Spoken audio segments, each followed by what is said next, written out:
സമൂഹ മാധ്യമങ്ങളിൽ വീഡിയോ പ്രചരിച്ചതിനെ തുടർന്ന് കോഴിക്കോട് സ്വദേശി ദീപക് ആത്മഹത്യ ചെയ്ത കേസിൽ ജാമ്യം ലഭിച്ച ഷിംജിത മുസ്തഫ ജയിൽ മോചിതയായി. ഉപാധികളോടെയാണ് കോഴിക്കോട് പ്രിൻസിപ്പൽ സെഷൻസ് കോടതി ജാമ്യം അനുവദിച്ചത്. അറസ്റ്റിലായി 21 ദിവസത്തിന് ശേഷമാണ് ഷിംജിത ജയിൽ മോചിതയാകുന്നത്. ഷിംജിത ജയിൽ മോചിതയായി പുറത്തു വരുമ്പോൾ മാധ്യമങ്ങൾ ചോദ്യങ്ങൾ ചോദിച്ചു, പക്ഷേ പ്രതികരിച്ചില്ല. 21 ദിവസത്തിന് ശേഷം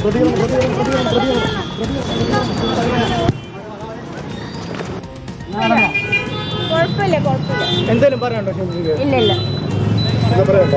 ഒന്നും പറയാനില്ല. വിട്ട അതിൽ ഉറച്ചു നിൽക്കുന്നുണ്ട്. എ കെ അഭിലാഷ് ഉണ്ട്. എ കെ അഭിലാഷ്, ഇപ്പോൾ ഒന്നും പറയാനില്ല എന്നാണ് ഷിംജിത പറയുന്നത്. പ്രതിരോധത്തിലാണ് എന്ന കാര്യത്തിൽ സംശയമില്ല. തെളിവുകളൊന്നും ഷിംജിതയ്ക്ക് ഹാജരാക്കാൻ സാധിച്ചില്ല. കർശന ഉപാധികളോടുകൂടിയാണോ ഷിംജിതയ്ക്ക് ജാമ്യം അനുവദിച്ചിരിക്കുന്നത്? ഡോക്ടർ അരുൺ, ദീപകിന്റെ ആത്മഹത്യയുമായി ബന്ധപ്പെട്ട് 22 ദിവസത്തെ ജയിൽവാസത്തിന് ശേഷമാണ് ഷിംജിത മോചിതയാകുന്നത്.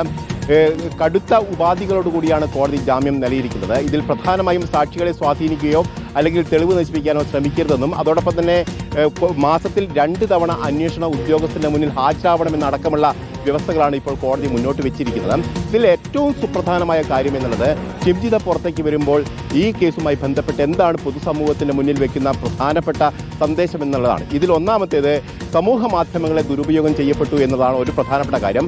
മറ്റൊന്ന് സ്ത്രീ സൗഹൃദ നിയമങ്ങളെ കൂടി ദുരുപയോഗം ചെയ്തു എന്നുള്ളതാണ് മറ്റൊരു പ്രധാനപ്പെട്ട കാര്യം. അതായത് ബസ്സിൽ വെച്ച് ലൈംഗിക അതിക്രമം നേരിട്ടു എന്ന് ഷിംജിത അവകാശപ്പെടുമ്പോൾ അവർക്ക് നിയമവ്യവസ്ഥയുമായി സഹകരിച്ച് മുന്നോട്ട് പോകാമെന്നിരിക്കെ അവർ സമൂഹ മാധ്യമങ്ങളുടെ ഒരു യുവാവിനെ അപകീർത്തിപ്പെടുത്തുകയും അതോടൊപ്പം തന്നെ അദ്ദേഹത്തെ ആത്മഹത്യയിലേക്ക് നയിക്കുകയും ചെയ്യുന്ന രീതിയിലേക്ക് ഇടപെട്ടു എന്നതാണ് ഏറ്റവും സുപ്രധാനമായ കാര്യം. കാരണം അവർ സമൂഹ മാധ്യമങ്ങളുടെ പല വീഡിയോകളും ചെയ്യുന്ന ഒരാളാണ്. നിയമവ്യവസ്ഥയെ പറ്റി തികഞ്ഞ ബോധ്യമുള്ള ഒരു പൊതുപ്രവർത്തക കൂടിയാണ്. അത്തരത്തിലൊരാളിൽ നിന്നാണ് ഇത്തരത്തിലൊരു വീഴ്ച സംഭവിച്ചത് എന്നുള്ളതാണ് ഇതിൻ്റെ ഗൗരവം വർദ്ധിപ്പിക്കുന്നത്.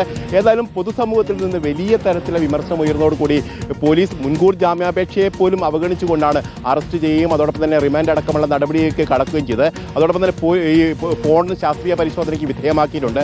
അതുമായി ബന്ധപ്പെട്ട തെളിവുകൾ ശേഖരിക്കേണ്ടതുണ്ട്. അത് ശാസ്ത്രീയ പരിശോധന ഫലം ലഭ്യമാകേണ്ടതുണ്ട്. അതോടൊപ്പം തന്നെ CCTV ദൃശ്യങ്ങളടക്കം പരിശോധിക്കപ്പെടുകയും ചെയ്തിട്ടുണ്ട്. ഇതിൽ ഏറ്റവും പ്രധാനപ്പെട്ട കാര്യം എന്നുള്ളത് പൊതുനിരത്തിലൂടെ നടക്കുന്ന അല്ലെങ്കിൽ സഞ്ചരിക്കുന്ന സ്ത്രീകൾ നേരിടുന്ന ദുരനുഭവങ്ങളുണ്ട്. ആ സമയത്ത് അവർക്ക് ആശ്രയിക്കാവുന്ന ഏറ്റവും പ്രധാനപ്പെട്ട കാര്യം വീഡിയോ റെക്കോർഡിംഗ് അടക്കമുള്ള സംവിധാനങ്ങളാണ്. അത് സംശയത്തിന്റെ നിഴലാക്കുന്നു എന്നുള്ളതാണ് ഒരു പ്രധാനപ്പെട്ട കാര്യം. അതോടൊപ്പം വിവരങ്ങൾ നൽകിയത്.